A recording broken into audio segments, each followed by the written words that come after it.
à la première loge lors du début du mandat de Félix Tshisekedi comme président de la République.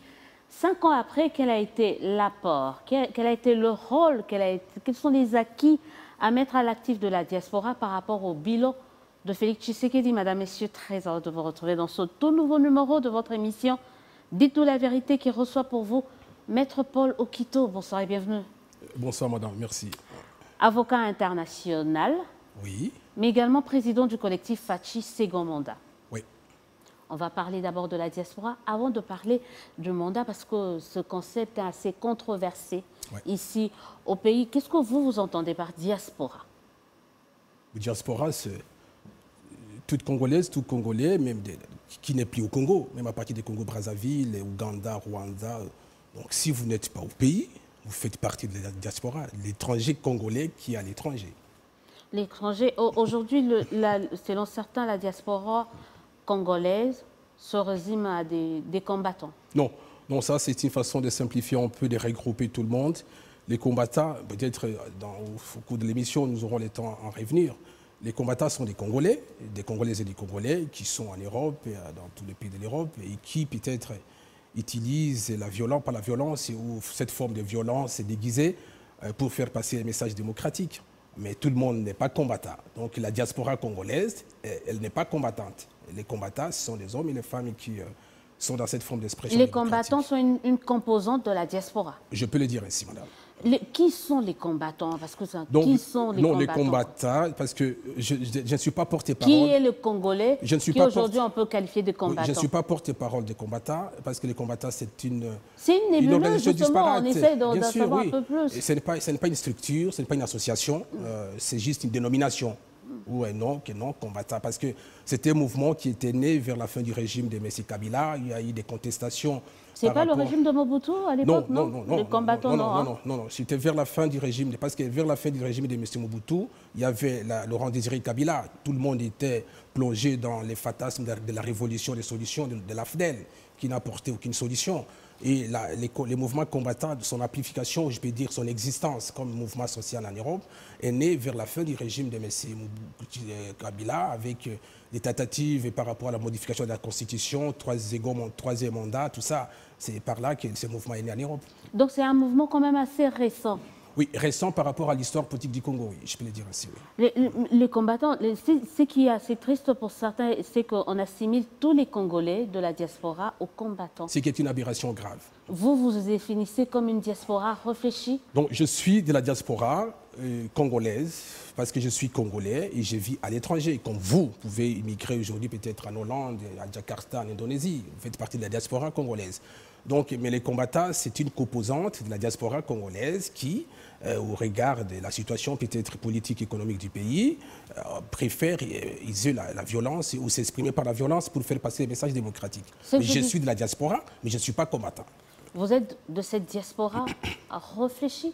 Je peux le dire ainsi, je suis de la diaspora scientifique, beaucoup plus dans l'intellectualisme congolais. Parce que moi, quand je suis parti en Europe, ce n'était pas pour soutenir un homme, mais c'était question d'abord de la formation, d'acquérir la connaissance, et après, mais je ne condamne pas ceux qui usent la violence et ceux qui sont des combattants. Ce sont des Congolais que nous respectons. Non, il faut les condamner. Je sais, peut-être vous avez peur, mais la violence, elle n'est pas bonne. On ne peut pas laisser passer ça. Je ne suis pas venu ici pour condamner les combattants, mais il faut savoir on condamne la violence. Si c'est exercé par les combattants, oui, on condamne la violence pour qu'elle vienne. Je la condamne aussi, je peux le dire ainsi. Mais la violence, c'est une forme d'expression démocratique dans une société de droit. Vous pensez qu'il existe de bonnes et de mauvaises violences? Non, violence limitée et violence exagérée. Il faut faire payer la part des choses. Peut-être démonter les mobiliers urbains, les habits du bis, tout qu'on sort saccagé, tout ça, ou démolir, brûler les bis, tout ça. On en voit à Paris, même les mouvements Gilets jaunes, même récemment les mouvements, donc la création d'aéroports de Landes à Paris, dans les régions de Landes. Mais la justice passe pour oui, la justice peut toujours, parce que c'est un message qu'on envoie à l'autorité publique. Mais s'il y a exagération, là, il peut y avoir des... Est-ce que vous pensez qu'il existe de bonnes et de mauvaises violences? Non, oui, ça existe. La violence est limitée pour faire passer un message démocratique, oui. Mais parce que la liberté de manifester, ce n'est pas un permis de saccager ou un permis de frapper. Mais la liberté de manifester ou de protester devant contre l'autorité publique. Mais quand on proteste, on manifeste pacifiquement, ça n'a rien à voir avec la violence. Mais bien sûr. Mon problème, c'est au niveau de la violence. Il n'existe pas, à mon avis, des bonnes et de mauvaises violences. La violence, je condamne la violence Mais n'oublie pas que la violence est une forme d'expression dans une société démocratique. Ah ben, là, je vais laisser aux téléspectateurs qui nous suivent en juger, parce qu'on a récemment, d'ailleurs avec le président du CESAC, nous avons vu comment est-ce qu'il a été passé à tabac par... Bon, je vous prends l'exemple, madame. Lorsque les routiers bloquent les autoroutes parisiennes, avec les citernes, les véhicules qui transportent des carburants, des citernes, tout qu'on sort, lorsqu'on brûle les pneus, lorsqu'on démolit, on saccage les abris des bus, tout ça, c'est une forme de violence contre les biens publics et contre les biens des privés. C'est de la violence. Donc il faut condamner. Non, oui, on condamne, mais c'est un mécanisme d'expression démocratique lorsque la société, lorsque l'autorité publique, parce que l'autisme en démocratie peut entraîner une forme de violence. Lorsqu'on attend, il faut faire attention, quel est le message que le peuple demande, vous envoie, qu'est-ce que le peuple veut, qu'est-ce que les citoyens cherchent. Et lorsque vous ne faites pas attention, donc la violence Voilà pourquoi on demande à ce peuple de manifester pacifiquement. Est-ce que vous arrivez à comprendre? Il y a certains à la maison qui risquent d'être stupéfaits de vous entendre dire qu'il y a des violences tolérées ou tolérables. Non, je dis la violence démocratique, comme mécanisme d'expression démocratique. Ce n'est pas de taper sur les personnes. Vous comprenez, il faut faire la part des choses. La violence est limitée. Je vous parle des mobiliers urbains, c'est-à-dire on démonte les abris des bis, ou tout ça, on met du feu, le pleu, tout qu'on sort, c'est la violence. Ça peut dégénérer. Mais c'est à l'autorité publique. Ça, c'est toléré. Oui, c'est toléré. C'est à l'autorité publique. Et qu'on doit le tolérer également. Vous nous donnez l'exemple de la France, de la Belgique. Vous pensez qu'on doit tolérer ce type de violence ici au pays? Non. Le Congo, on ne peut pas comparer la construction démocratique de la France et de l'Occident avec les Congos. Nous sommes dans une nation, un État où, parfois, par moment, il peut y avoir... Parce que les policiers français maîtrisent beaucoup mieux les droits humains que les policiers congolais, qui peuvent se retrouver face à des foules un peu exagérées et commettre les actes de bavure. Mais je ne dis pas qu'il faut transposer cela en RDC. Non, je condamne la violence, mais la violence est une forme d'expression démocratique.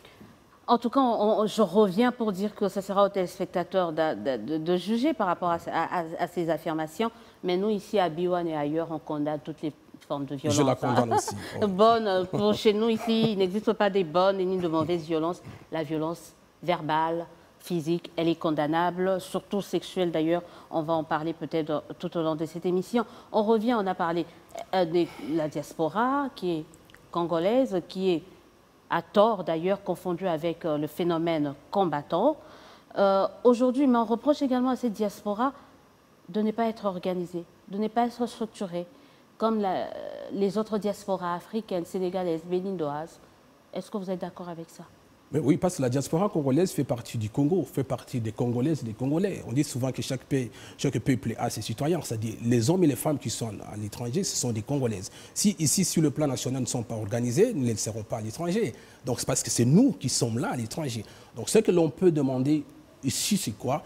Quel a été le travail ou les efforts menés par les gouvernements, les différents gouvernements congolais pour créer un corridor, un moyen de communication avec les Congolaises et les Congolais qui sont dans la diaspora? Est-ce qu'il y a eu des échanges? Est-ce qu'il y a eu une forme de considération? Vous savez très bien que la diaspora congolaise contribue à l'économie nationale en termes d'envoi Western Union, Neria, tout qu'on sort tous les jours. La diaspora congolaise constitue une force économique au profit de la société congolaise et des familles qui sont restées ici au pays. Est-ce que le gouvernement de Mobutu a passé par Kabila 1, Kabila 2, tout ça? Est-ce qu'il y a eu cette considération de la participation de la diaspora congolaise à l'économie nationale?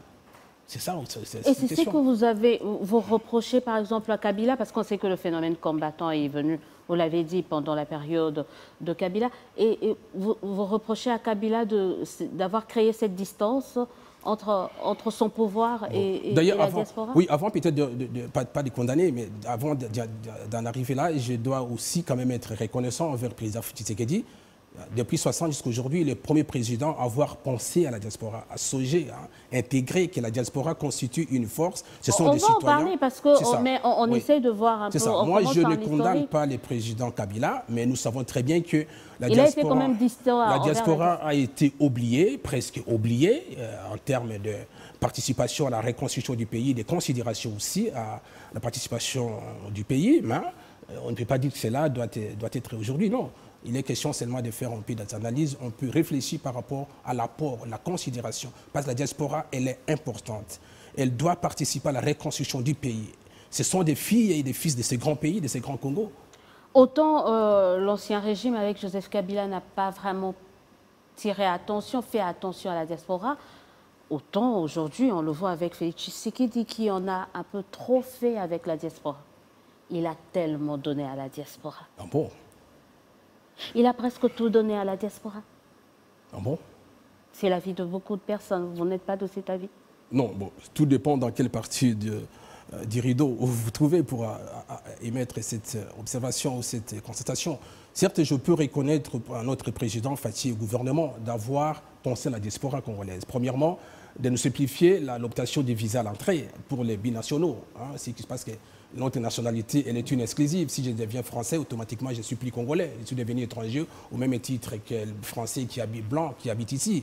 Mais nous avoir simplifié la procédure d'obtention des visas à l'aéroport, oui, c'est un acte vraiment très reconnaissant et nous en sommes trop fiers du gouvernement congolais, du président, et aussi d'avoir quand même cherché à impliquer la diaspora à la construction politique ou à l'exercice des droits politiques, c'est-à-dire l'enrôlement.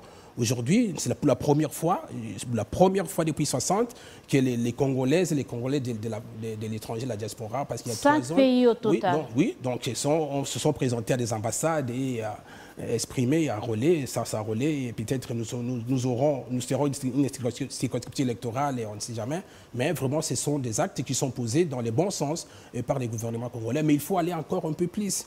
Il faut aller encore un peu plus. Et pourquoi pas ne pas créer les services, les guichets réservés à la diaspora congolaise? Pourquoi ne pas simplifier les procédures de création d'entreprises exclusivement pour la diaspora congolaise? Pourquoi ne pas créer les conférences de recrutement des compétents? Mais on avait en tout cas un délégué, c'est d'ailleurs peut-être le cas jusqu'à présent, un délégué de la diaspora dans chaque coin, recoin, aussi bien de la présidence que du gouvernement.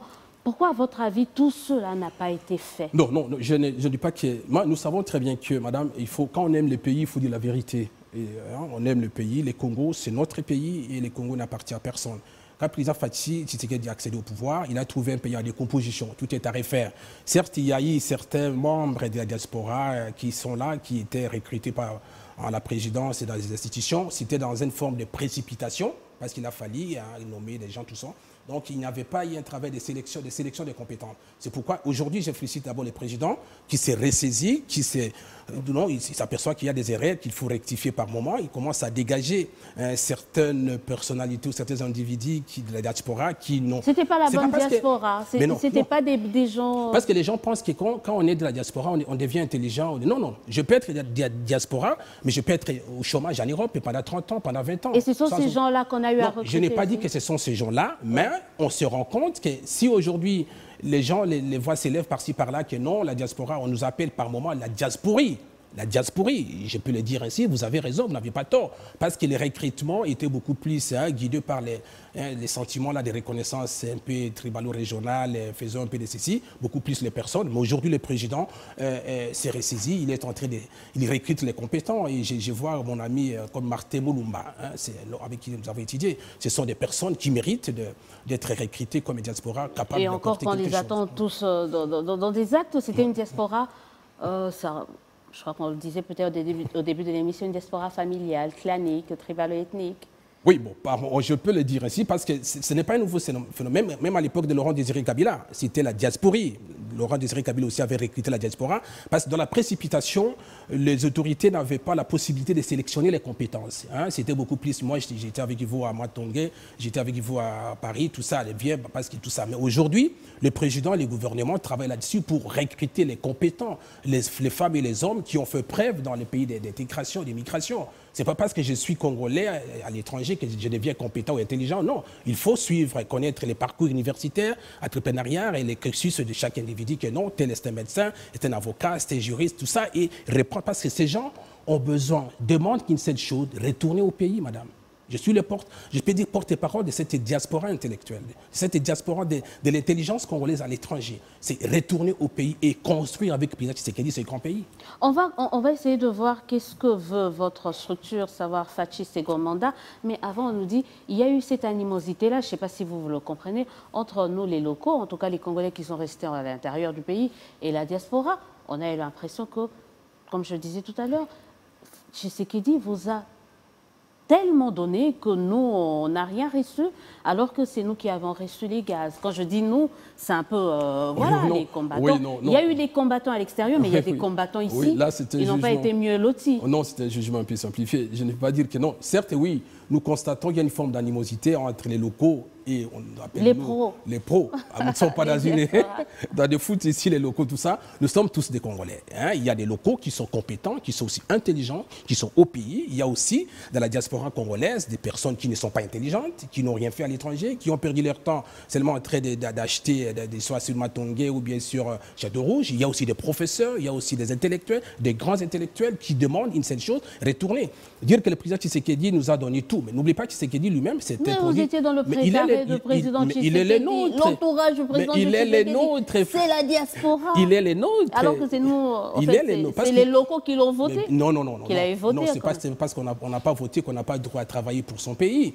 Nous, même si on n'avait pas voté, mais si on est compétent, on peut travailler. Le problème, c'est quoi? C'est comment faire la symbiose entre les locaux et la diaspora pour qu'ensemble nous arrivions à construire ce grand pays. C'est ça le plus grand bénéfice. Est-ce que vous avez l'impression que ça change maintenant? Est-ce que le président Tshisekedi a pris conscience de la chose et qu'aujourd'hui, il tient à cette symbiose-là? Je peux l'affirmer que depuis un certain temps, le président s'est rendu compte qu'il était induit en erreur, ou il était peut-être par moment, il a fait confiance à des personnes qui n'avaient rien à voir à la présidence ou dans les institutions, mais parce que je viens de l'étranger, du diaspora. Aujourd'hui, il est en train de placer des bonnes personnes, l'homme qu'il faut, la place qu'il faut. Le Congo a besoin d'une vraie sélection des compétences, madame. Il faut privilégier les compétents.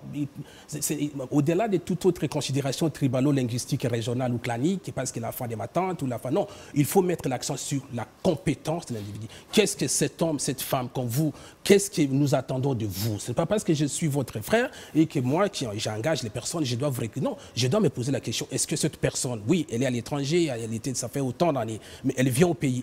Qu'est-ce qu'elle peut apporter pour la nation d'abord? Quand on aime son pays, c'est par là qu'il faut commencer. Mais certains, ils disent, au-delà de ça, il faut d'abord récompenser ceux qui ont peut-être à servir au sein du parti pendant des années.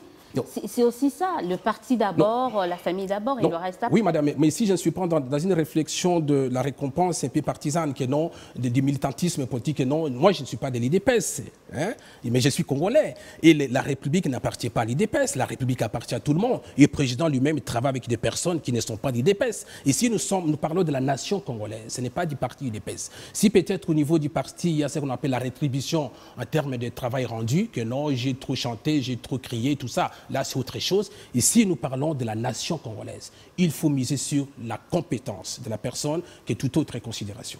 Que toute autre considération, on entre dans le vif du sujet, mais on y était déjà. Hein, rassurez-vous, chers téléspectateurs, on parle de cette structure Fachi second mandat. Je vous rassure également, ce n'est pas encore le début de la campagne, mais on essaie d'en savoir un peu plus sur cette structure. Et nous recevons Maître Paul Okito. Parlez-nous un peu de votre structure, genèse, comment vous êtes structuré, Fachi. Ok, merci. Avant de répondre, vous savez, madame, quand on aime son pays, il faut être à côté de personnes qui incarnent l'avenir des nations. Le Congo, ce n'est pas n'importe quel pays. Hein. Je vous l'ai dit tout à l'heure, le Congo, nous sommes à l'épicentre des enjeux économiques mondiaux. Et nous sommes objets de plusieurs complots, des stratégies. Comment sous-jeter le peuple congolais, comment détruire le Congo de l'intérieur, comment piller nos ressources, comment violer. Donc, le Congo... Tout le monde en veut oui, c'est ça. Le Congo fait l'objet d'une conspiration internationale. Il y a des ennemis intérieurs qui sont avec nous ici. Donc, moi, avec les autres, à partir de l'Europe, étant de la diaspora congolaise, hein, branche des intellectuels, on s'est rendu compte que non, il serait mieux peut-être de créer un collectif Fachi second mandat. Je n'ai jamais été reçu par le président Fachi. Je l'ai vu à Bruxelles seulement lors du deuil de Tiens Tshisekedi à Mulumba. J'étais juste à côté. Mais jusqu'aujourd'hui, je n'ai jamais été... Il va vous recevoir juste après cette émission. Il me suit. Ok, c'est pas ça l'objectif en fait. C'est pas ça l'objectif. Et on s'est dit, mais pourquoi ne pas créer un collectif des intellectuels congolaises et congolais de la diaspora, réfléchir pour que nous arrivions à convaincre, parce que nous sommes en démocratie. En démocratie, c'est la tolérance. Il faut accepter des opinions différentes. Le pluralisme politique est garanti dans notre pays. Nous ne sommes pas là pour créer un mouvement forcé pour regrouper tout. Non, nous sommes là juste pour échanger avec des Congolaises et des Congolais, des écolières, des écoliers, des universitaires, des étudiants, des chômeurs partout. Nous allons organiser des conférences, nous allons organiser des rencontres publiques, des meetings, pour que nous arrivions à accorder un second mandat à notre président Tshisekedi, qui est énorme. Parce que, madame, l'histoire nous parlera, hein, parce que le Congo restera et nous passerons. Tshisekedi, c'est un homme qui a la conviction et la volonté de vouloir changer les choses dans le bon sens pour que le Congo soit bien. Apparemment, ça ne suffit pas. Le fait d'avoir la volonté et la conviction, encore qu'il faut être un homme d'action, on va en parler en passant le bilan. Parce que si vous voulez accorder un second mandat à Tshisekedi, c'est parce que vous estimez qu'il a mieux fait pendant ce premier mandat?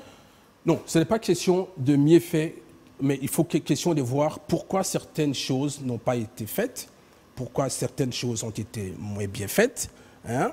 Donc, c'est en analysant la conjoncture économique mondiale, l'environnement intérieur du Congo, la guerre à l'Est. Vous savez très bien que la guerre à l'Est, quand vous dites la guerre à l'Est, vous pensez seulement qu'il faut acheter des munitions, mais il faut prendre aussi en charge les déplacés, les efforts qui sont fournis par les gouvernements. Lorsque nous analysons toutes ces pesanteurs qui entraînent ou qui ont entraîné que non, la non-accomplissement de certaines des promesses du chef de l'État, on se pose la question que Tshisekedi, c'était un président de 36 mois. Pourquoi j'appelle Tshisekedi président de 36 mois? Et quand j'ai développé ces concepts à Paris, les gens m'ont primé.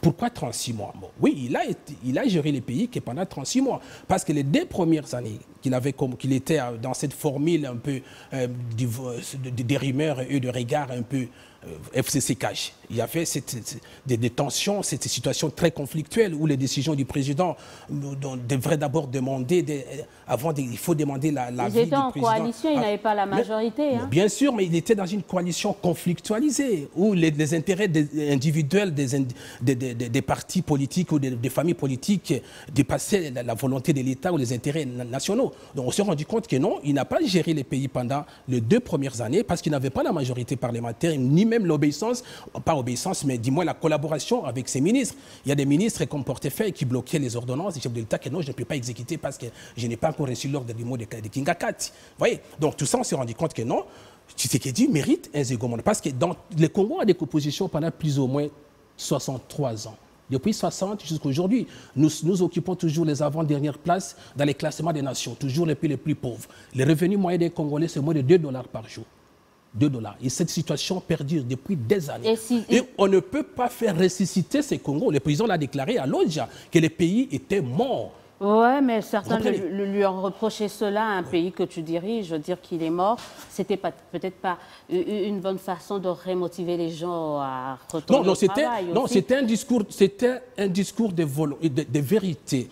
Je vous en... Il n'est pas le seul. Non, il n'est pas le seul parce que même M. François Fillon, quand il a été nommé par Sarkozy comme Premier ministre, il a déclaré que la France était en faillite. Vous savez, un homme d'État, il faut dire la vérité à son peuple. Ça ne sert à rien de colmater, de cacher les informations pour faire plaisir aux autres que la situation va être... Non, si la situation va mal, il faut dire que la situation va très mal. Au regard de la situation, parlons de cette situation. Dans quel état se trouve actuellement le pays?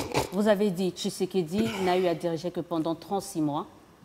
On passe outre les 2 ans FCC Cash. Qu'est-ce qu'il a réussi à faire après la rupture dans 36 mois? Dans quel état se trouve actuellement le pays d'après vous? Donc, pour moi, le président qui a affronté des événements imprévus, des catastrophes naturelles, Covid, tout comme ça, c'est le président Fachi. Il se bat nuit et jour comment chercher à pacifier l'Est du pays, à reprendre. Parce qu'aujourd'hui, les gens disent que non, c'est par ces erreurs que le pays, une partie des territoires nationaux est toujours sous contrôle de M23. Mais non, la situation n'est pas née à l'époque de Tshisekedi. La situation était née avant que Tshisekedi ne soit président. Même si aujourd'hui, l'opposition ou les anciens kabylistes nous disent que non, en 2013, l'M23 était défait, tout était calme, tout n'était pas calme. Parce que quand on nous dit que M23 était défait, où étaient cantonnés les hommes de M23? Ils étaient dans quel pays? Est-ce qu'ils étaient au Congo ou ils étaient à l'étranger?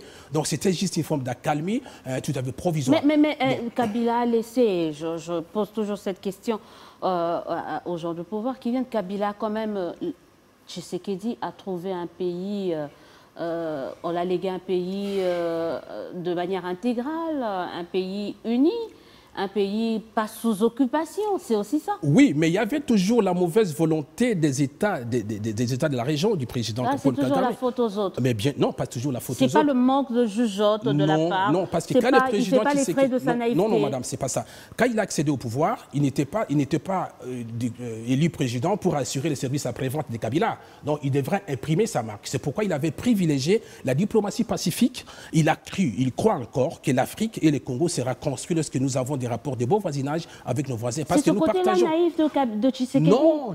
Le monde, il ne marche pas comme ça. Il idéalise un peu les choses. Et l'avenir nous donnera raison, madame. C'est par l'approche pacifique que l'Afrique et le Congo sera construit. Aujourd'hui, le premier président congolais à avoir déclaré devant tout le monde que le président Kagame, c'est lui l'agresseur du Congo, c'est les Rwandais, parce que Félix Kabila était dans une forme de politesse diplomatique à l'égard de M. Kabila, de M. Kagame plutôt. Mais Tshisekedi au moins nous a parlé clairement, il a déclaré devant les instances nationales et internationales que l'agresseur de notre pays, de mon pays, c'est le président Kagame, c'est le Rwanda. Vous comprenez? Parce qu'il a commencé par l'approche pacifique, il y croyait que non, en approchant Paul Kagame, son homologue Paul Kagame, au niveau de la coopération économique et de la transnationale, que nous allons créer un Congo pacifique, mais il s'est rendu compte que l'homme avait ses propres calculs. Donc parfois... du coup, vous pensez que le président doit changer des stratégies, mettre de côté cette approche pacifique pour essayer d'avoir une approche... non, c'est-à-dire ce n'est pas mettre de côté l'approche pacifique, mais utiliser d'autres approches, parce que l'objectif, qu'est-ce qu'il cherche aujourd'hui? Lesquelles, par exemple? Aujourd'hui, c'est quoi? C'est la reprise du territoire national qui est aujourd'hui à peu près combien de mois entre les mains des bandits armés de M23. Une année bientôt par des armes ou par des négociations? Non. Aujourd'hui, j'en suis certain que si nous avons...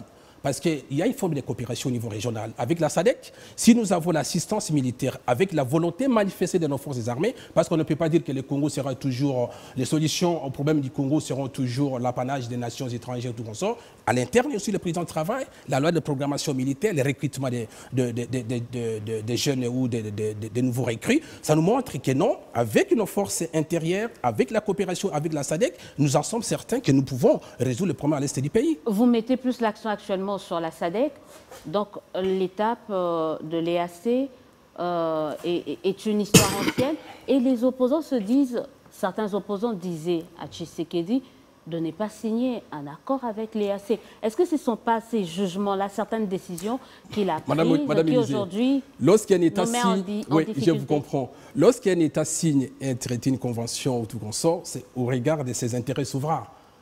Et chaque État est libre de signer, d'adhérer à une convention internationale ou à un traité. Sur la RDC aujourd'hui, à savoir que quand le président Tshisekedi a signé, a fait adhérer notre pays à l'État Est africain, ce n'était pas question seulement d'avoir une forme d'assistance militaire, c'était beaucoup plus question de privilégier la coopération économique. Ça n'a pas marché encore. Non. La plupart de ces décisions par rapport à la situation à l'Est, ça n'a pas marché. Nous avons l'état des sièges. Je finis ma question pour qu'on aille vite, pour essayer de permettre également que vous puissiez arguer. Il y a l'état des sièges qui, là, n'a pas marché. Nous sommes à la énième prorogation. Ça n'a pas marché. Nous avons des troupes UPDF, une mission conjointe UPDF-FRDC dans l'Est du pays.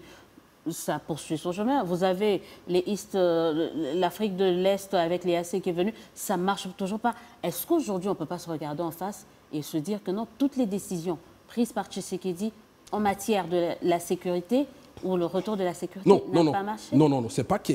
Ce n'est pas parce qu'on n'a pas encore obtenu des résultats attendus, c'est-à-dire la reprise du territoire national, que le président dit que non, ok, c'est bon, j'ai tout essayé, j'arrête. Non, je voulais seulement vous dire au début ici que non, l'adhésion de notre pays à la communauté est-africaine, ce n'était pas seulement question d'assistance militaire mutuelle. Non, c'était d'abord, premièrement, coopération économique. Parce qu'il y a des populations transfrontalières qui font des affaires avec les Ougandais, avec les Rwandais, avec les Burundais, avec les États de la région. Nous sommes un grand pays, nous devons adhérer... Là, ça existait avec ou sans accord. Non, mais il y a la simplification de certaines procédures, il y a la suppression des droits des douanes, il y a la remodélisation de certaines législations au niveau de la région. Parce que l'adhésion a un sens, a un avantage économique pour notre pays. Mais là aussi, ça n'a pas marché parce qu'aujourd'hui, avec Bunagana, il y a cette coopération, il y a ces transactions-là, et c'est la RDC qui perd.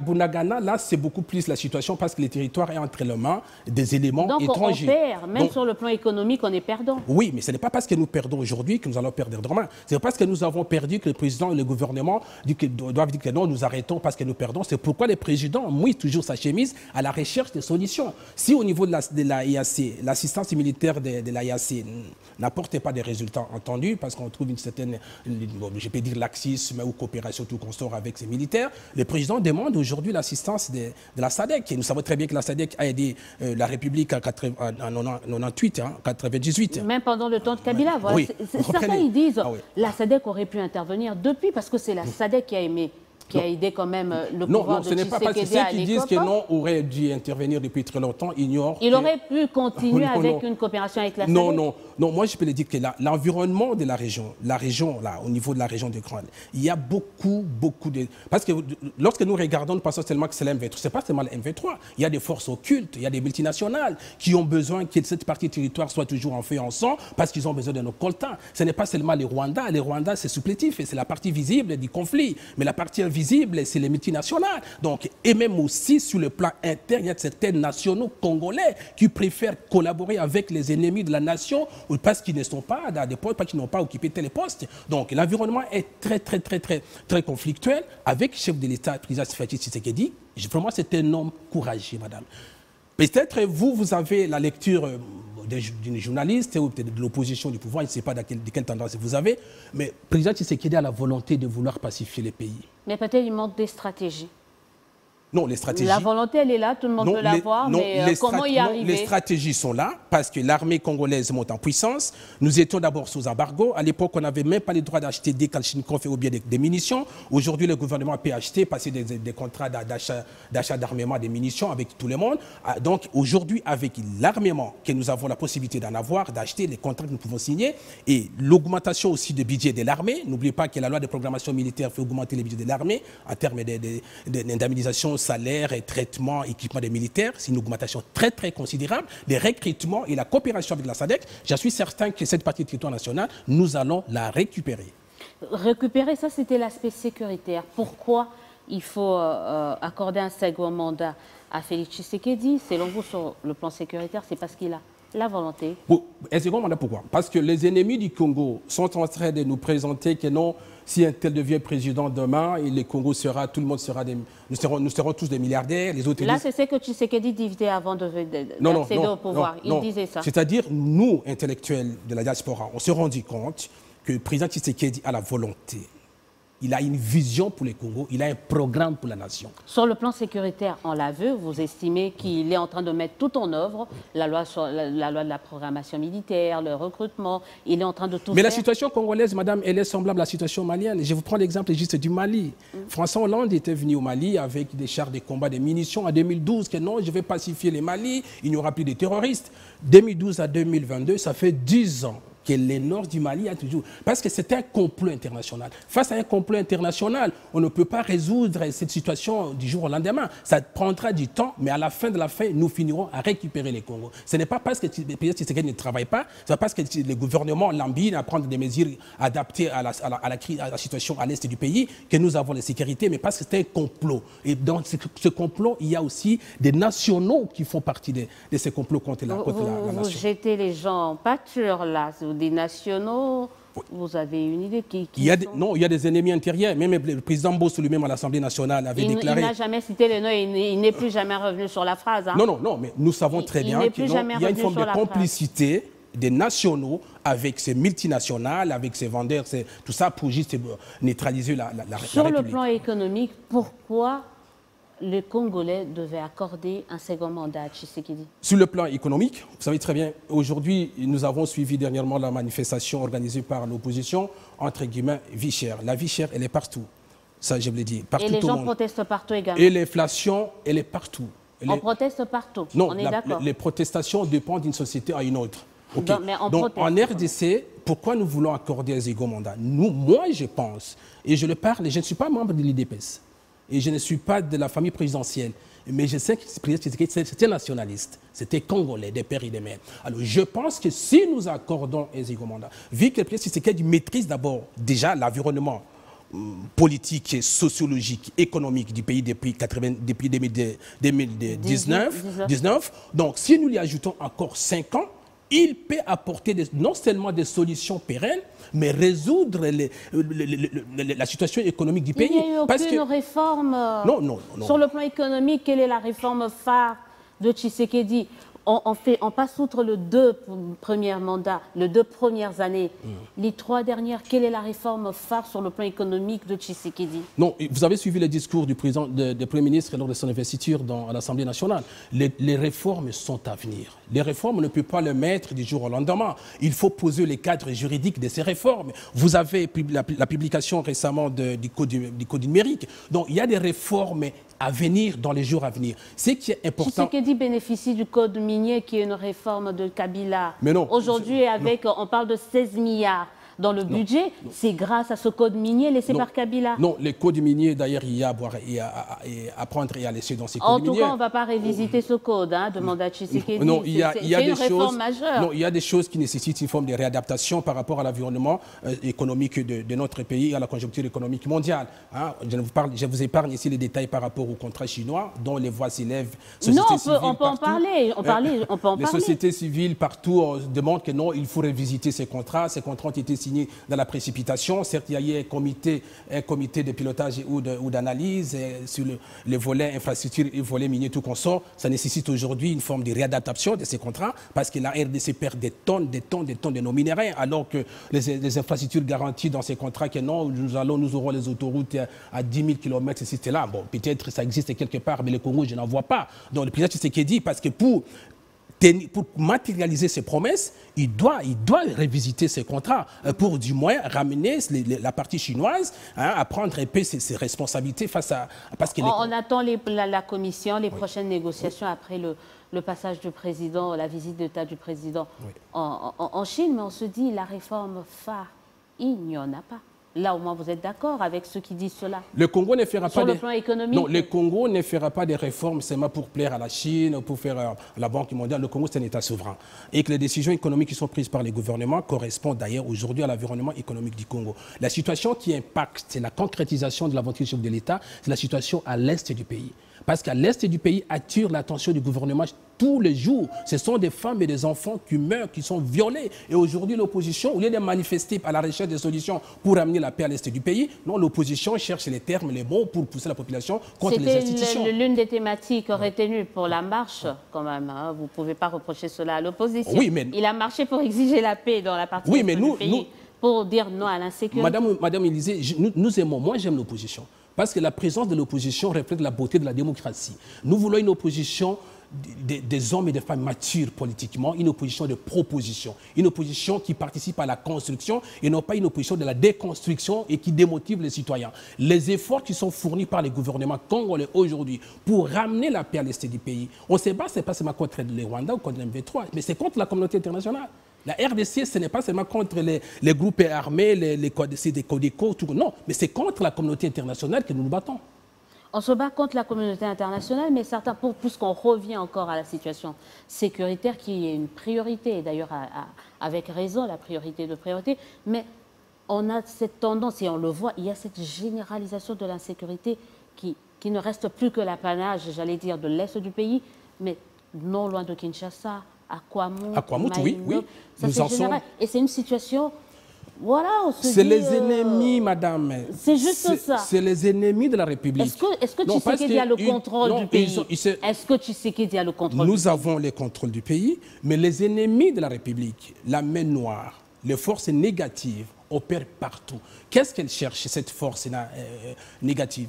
Les ennemis de la République cherchent à mettre le feu partout. Apparemment, vous en savez plus sur ces ennemis. Oui, mais parce qui sont-ils? Mais ce sont des hommes et des femmes qui travaillent dans le noir pour alimenter opposer les communautés. Qui sont ces hommes et les femmes? Parce que vous me parlez de opposer les communautés, opposer les citoyens, créer une forme de frustration sur le plan intérieur pour qu'on n'y ait pas des élections, pour qu'on n'y ait pas des institutions légitimes, pour que Tshisekedi échoue. Ils travaillent que pour ça. Mais pourquoi on ne rétablit pas le droit, l'état de droit dans cette partie du pays?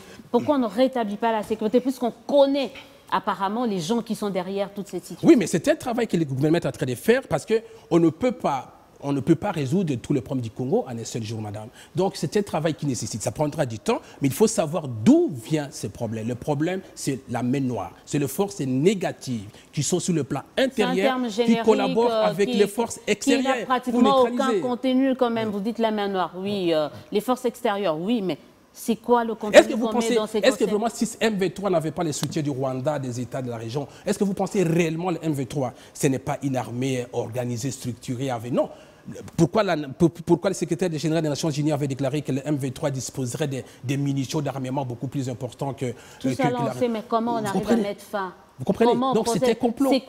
C'est quoi la bague, allez, j'allais dire la baguette magique de Tshisekedi? C'est-à-dire aujourd'hui, ce que nous demandons, c'est la cohésion nationale. Ce que nous demandons, c'est la participation des citoyens à la recherche des solutions pacifiques pour le Congo. Ce que nous demandons aujourd'hui, qu'il y ait une forme de collaboration entre l'opposition et les pouvoirs. Privilégions d'abord le Congo, la patrie. Par quel mécanisme? Par le mécanisme d'échange des idées, des discussions, des réflexions. Pourquoi pas l'opposition peut animer une conférence pour le Congo, que voici à l'est du pays, c'est que nous, de l'opposition, nous proposons. Et le gouvernement est là pour écouter, prendre en considération les observations légitimes qui sont faites. Toutes les propositions de l'opposition ont été balayées d'un revers de main. Non, madame, l'opposition congolaise ne propose pas. Elle est toujours... C'est une opposition... Les opposants étaient le premier à proposer une intervention de la SADC. Et Tshisekedi, à l'époque, n'avait pas accepté. L'opposition congolaise, à l'ère actuelle, c'est une opposition, je peux dire entre guillemets, à visage alimentaire. Qu'est-ce que vous mettez dedans encore? Donc, une opposition à visage alimentaire, c'est-à-dire entre de là que je vais mettre, si je ne prends pas les postes, les pays n'avancent pas. Ce n'est pas l'opposition. L'opposition doit d'abord pousser les citoyens à s'enrôler, enseigner les citoyens la démocratie, la participation, les élections, la transparence, renforcer donc sa présence dans les institutions comme la CENI pour contrôler, pour qu'il y ait la transparence. Et l'opposition doit se préparer démocratiquement à accéder au pouvoir et non pas de chercher à allumer le feu, à allumer, opposer des communautés en utilisant des expressions. J'ai suivi ici, il y a certains des pays, c'est tout ça, des expressions, du tribalisme. Non, on peut critiquer les régimes, on peut critiquer Tshisekedi, on peut critiquer les gouvernements, mais dans la limite objective du raisonnement. Et on ne peut pas aller dans des expressions banales comme si, non, ça, ce n'est plus de l'opposition, ça vient de la haine. De la haine, on va très bientôt terminer cette émission. On se dit, mais rapidement, vous avez parlé des élections tout à l'heure. Faci second mandat aura des candidats? Non, Faci second mandat, ce n'est pas un parti. Nous sommes un mouvement transpartisan. C'est-à-dire, les 100 partis, vous pouvez être, c'est pas IFERI, MPR, c'est pas IDPS, vous êtes les bienvenus. Il n'y a aucun problème. Nous ne sommes pas un parti politique. Donc, c'est un groupe de familles. Bien sûr, c'est un groupe de réflexion, juste pour... Parce que vous savez très bien pourquoi les Congolaises et les Congolais votent mal. Parce que les Congolaises et les Congolais, les partis politiques congolais, au lieu d'être les centres de réflexion politique pour enseigner aux citoyens la démocratie et la participation, on enseigne aux citoyens les banditismes politiques, les insultes. Non, la démocratie, ce n'est pas les insultes. La démocratie, c'est la construction de l'opinion majoritaire. Qu'est-ce que je peux faire pour avoir une opinion majoritaire ici? C'est cela. Donc nous, dans notre plateforme, nous partageons, nous tentons de convaincre, de partager nos réflexions avec nos concitoyens pour accorder un second mandat. J'en assume. Nous sommes en démocratie. Les autres m'ont taxé des collabos à l'étranger. Je ne suis pas un collabo, mais je suis un patriote. C'est votre droit. C'est ça. Je suis un patriote. Nous sommes dans un état de droit. Donc nous demandons à ces femmes et à ces hommes qui peuvent rentrer en contact avec nous de partager nos réflexions parce que nous voulons que le Congo soit entre les mains de bons citoyens. Et ce bon citoyen, c'est Tshisekedi. Comment vous êtes structuré ici? Vous avez des bureaux ici, en France, à Paris, en Belgique? Non, en France, on occupait par moment, parce qu'en France, il faut payer. Les salles, par moment, ça coûte un peu cher. Si nous avons une petite salle, on passe un peu des affiches et nous parlons avec des Congolais, nous échangeons. À ne pas savoir que les Congolais de l'étranger ne sont pas trop impliqués par rapport à la question des élections, parce qu'ils ne savent pas s'ils vont voter ou pas. C'est pourquoi j'ai ramené ce mouvement ici. Parce que 90% des électeurs ici, c'est le territoire national. Donc nous aurons le temps de voyager un peu à l'intérieur par-ci pour échanger, parler avec nos concitoyens. Pourquoi accorder un second mandat à président Faci? Parce que nous voulons que le Congo soit entre les mains d'un homme sûr. Vous êtes avocat international. Quelle est l'image actuelle du Congo? La cote de la RDC à l'international, vous pensez que c'est plus facile maintenant pour nous d'avoir des asiles politiques, humanitaires? Vous pensez que c'est plus facile quand même? Non, d'ailleurs, laissez-moi vous dire que sur le plan diplomatique, le président et le gouvernement ont fait un travail de titan, un travail important parce que nous avons une forme de considération sur le plan diplomatique. Vous avez vu comment le président Tshisekedi a été reçu en Chine, avec honneur et considération. Donc, à l'époque, ce n'était pas le cas. Donc, le gouvernement, certes, cet aspect de la diplomatie, oui, il y a un travail important qui a été fait et qui s'est fait encore aujourd'hui avec le ministre des Affaires étrangères, M. Lutundola. Donc, vous dire dire qu'aujourd'hui, sur le plan On est un peut-être... pays sûr. Est-ce qu'on est un pays sûr? Non, oui, oui, par rapport aux violations des droits humains. Hein, par rapport aux violations, oui, il y a une forme d'amélioration des violations des droits humains. Je ne vais pas dire que tout marche à rose ici, parce que nous venons... Là, c'était avant les dernières violences, les dernières non, manifestations. je n'ai pas encore les dernières statistiques des dernières manifestations, mais du moins, il y a des classifications des nations en termes de violations des droits humains. Le Congo continue à gagner un peu du point. Je ne peux pas dire que non, tout est noir. Non, nous avançons progressivement, mais nous continuons à occuper des bonnes places. Et je suis certain que d'ici 5 ans, 10 ans, le Congo serait un État réellement des droits. Dites à nos frères, à sœurs congolais qui veulent avoir un asile politique en Europe que ça devient de plus en plus difficile parce que le Congo rassure.